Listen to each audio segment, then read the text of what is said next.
স্ত্রীকে কি বলতে চান লাস্ট? নাথিং। কিছুই না? না, যার সাথে 38 বছর সংসার করেছেন তাকে কিছুই বলার নাই? Nothing to say. লাস্ট 1.5 ইয়ার সে আমাকে ভাত দেয় নাই।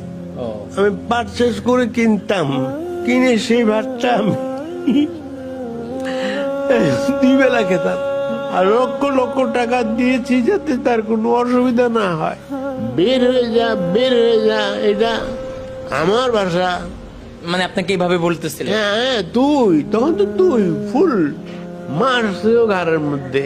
আপনার কাছে আসলে জীবন মানে কি? জীবন মানেই টাকা। বাপ মার কথাতেই অন্ধভাবে বিয়ে করতে নেই।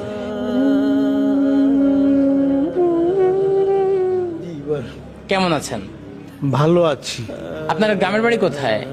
এটা আমার ব্রাহ্মণবাড়িয়া জেলার নবীনগর থানার মোল্লা গ্রামে। আপনার পরিবার আছে আঙ্কেল? আমার পরিবারের সবাই আছে বলে আমার মনে হয়, কিন্তু তাদের কথাবার্তা আচরণে মনে হয় তারা যেন নাই। আঙ্কেল, আপনার ছেলে মেয়ে কয়জন?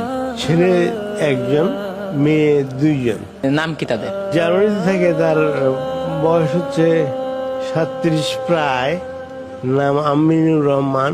বাংলাদেশ ঢাকা বিএলএর একজন ভালো ইঞ্জিনিয়ার, কিন্তু সে যাবেই বিদেশে আমি মানা করার পরেও। আচ্ছা, আপনার ছেলে ইঞ্জিনিয়ার, সে জার্মানিতে থাকে। আচ্ছা, আর মেয়েদের নাম কি, কি করে তারা? মেয়ে নসরিন আঞ্জুম, ও চাকরি করে।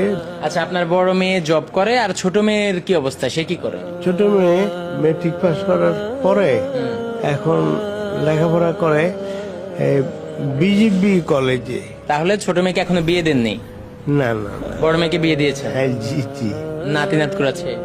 এক নাতি আছে।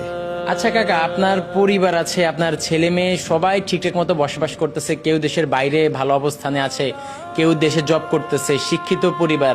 তাহলে আজকে আপনি বৃদ্ধাশ্রমে কেন? মানে এই পরিণতিটা কেন, যদি এটা একটু বলতেন।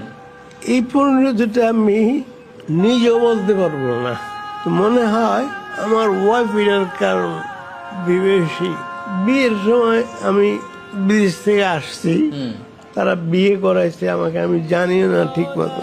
কিন্তু মেয়েটা ছিল, চলাফেরা ভালো ছিল না। তার তখন প্রেমিকের সাথে সম্পর্ক, আর চলাফেরায় বোঝা যায় তার সম্পর্ক আছে। সে অনেকবার চেষ্টা করছে আমার সাথে বিয়ে ভেঙে দেওয়ার জন্য। তার বাবাও চেষ্টা করছে অনেকবার ভেঙে দেওয়ার জন্য, কিন্তু আমি চেয়েছিলাম একটা ভাঙ্গা ফ্যামিলিকে জোড়া লাগাতে, অ্যাটলিস্ট টিকে থাক। তো এগুলো করতে করতেই এতটা সময় চলে গেছে।